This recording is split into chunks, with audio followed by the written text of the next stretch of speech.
Even in an administration rife with incompetence, Trump's Transportation Secretary Sean Duffy is putting on full display why a reality TV actor probably shouldn't be in charge of our nation's transportation sector. Just today, it was reported that a Delta plane coming from Minnesota landed upside down in Toronto, as you can see from this image right here. And while this was all under the jurisdiction of the Transport Canada Civil Aviation, the TCCA, which is the Canadian equivalent of the FAA, this crash puts a particular focus on the raft of other airline crashes and collisions that have completely rocked Americans' trust in air travel.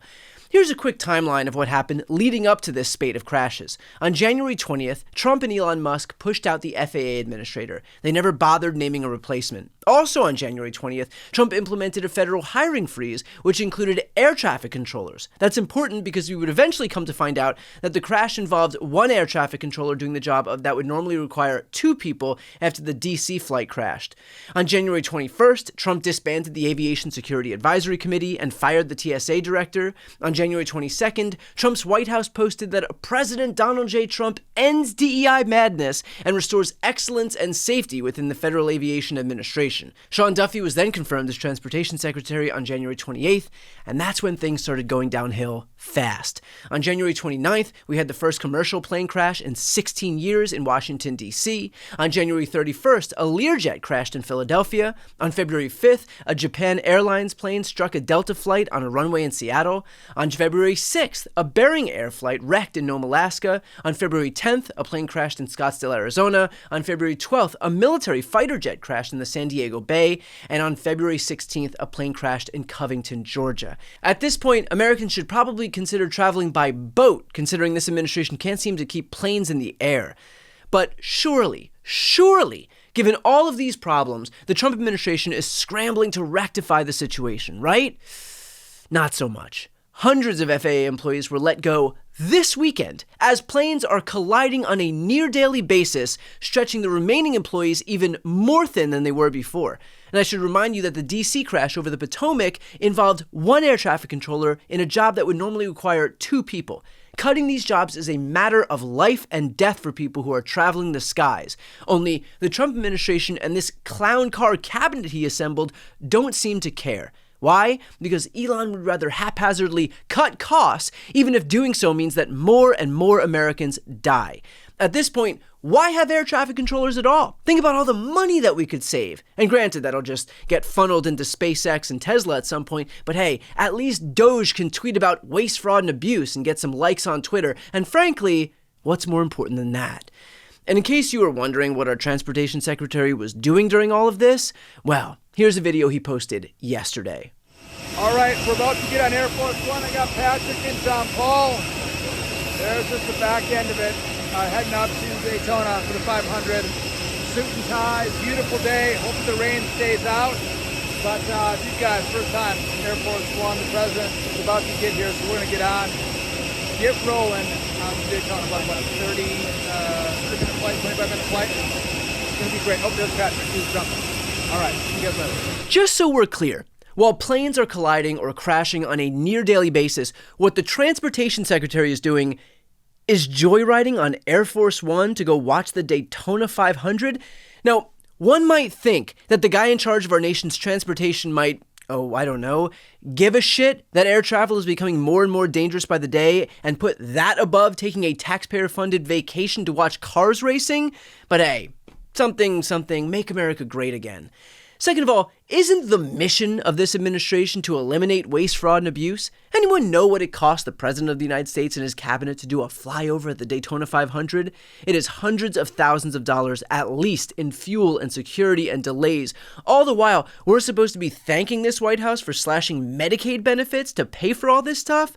Got it. And to that point, I've got to ask, will Sean Duffy be reimbursing taxpayers for using government-funded travel to fly to the Daytona 500? Because here's what Fox's Brett Baier said to Pete Buttigieg almost exactly 2 years ago. You also brought your husband, Chasten, on a military aircraft to attend a sporting event in Netherlands. Was that That's quite a spin to put on. No. But was that reimbursed? Because that was one of the controversies with price. I led a presidential delegation to support American wounded warriors and injured service members, the Invictus Games, as has been tradition for many years. I led the American delegation as one of the great honors of my time in this job. And the diplomatic protocol on a presidential delegation is that the principal is often accompanied by their spouse. It was a great trip. It was incredible. It was also a few weeks into the Ukraine war. So we had a chance at the U.S. Embassy to engage with the Ukrainian competitors, also wounded service members. Some of them went from the games back to the battlefield to fight for their country. I also took the opportunity to sit with the Prime Minister of the Netherlands to look at port infrastructure, Dutch port infrastructure. But here's what I want you to understand. Before me, it was the Secretary of the Army under President Trump who took that trip with his wife. Before that, it was Mrs. Trump as First Lady who went to the Invictus Games. Before that, Mrs. Obama did the same thing. Sure. And I guess the question on my mind is, if no one's raising questions about why Secretary Esper and his wife led that delegation, and as well they should have, then why is it any different when it's me and my husband? Understood. So I'm curious, will Brett Baier ask the same thing of Sean Duffy now? Do we pay taxes so that Trump and his buddies can go on little vacations for free? And should they be vacationing when planes can't seem to stay in the sky? Sure is weird that Pete took so much heat when there was never a problem with aviation safety, and yet now that aviation safety is a disaster, Fox and its hosts don't seem to be all that concerned. Truly one of life's great mysteries. But hey, with all of that said, I think Secretary Duffy finally has a handle on things. He took to Twitter, writing, "America deserves safe, state-of-the-art travel, and President Trump has ordered that I deliver a new world-class air traffic control system that will be the envy of the world. To do that, I need advice from the brightest minds in America. I'm asking for help from any high-tech American developer or company that is willing to give back to our country." Because nothing says competence quite like soliciting job applications from Twitter.com. And I gotta say, it sure is strange that we even need new people considering everything was totally fine before Trump and Elon took an axe to the federal government, before they fired a bunch of department heads, disbanded the Aviation Security Advisory Committee, implemented a hiring freeze, and cleaned house at the FAA, all the while beating their chests as having restored aviation security. Instead of congratulating themselves on ending DEI and restoring that safety, perhaps they should consider re-implementing it, considering planes actually managed to land safely at their destinations when DEI was in place.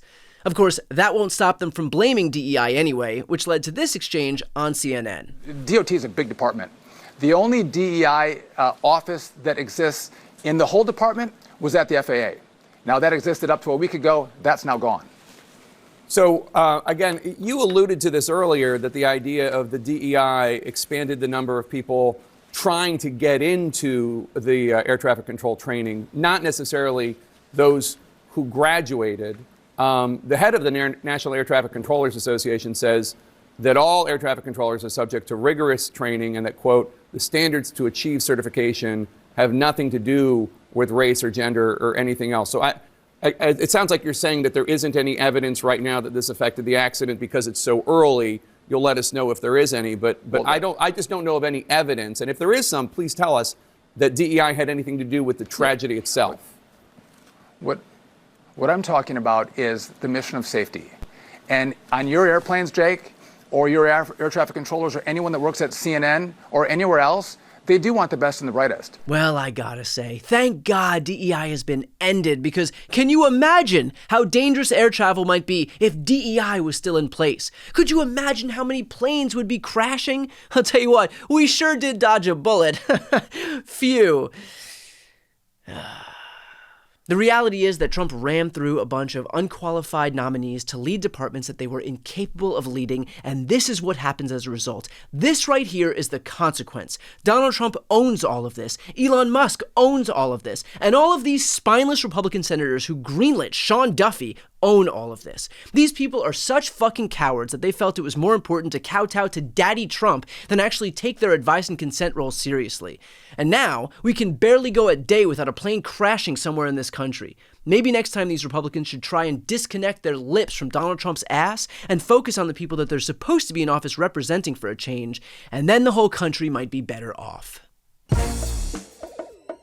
Before you go, just a quick note, if you'd like to see more of my content, which is always free of advertising, sponsorships, and paywalls, please make sure to subscribe to this channel using the subscribe button right here on the screen.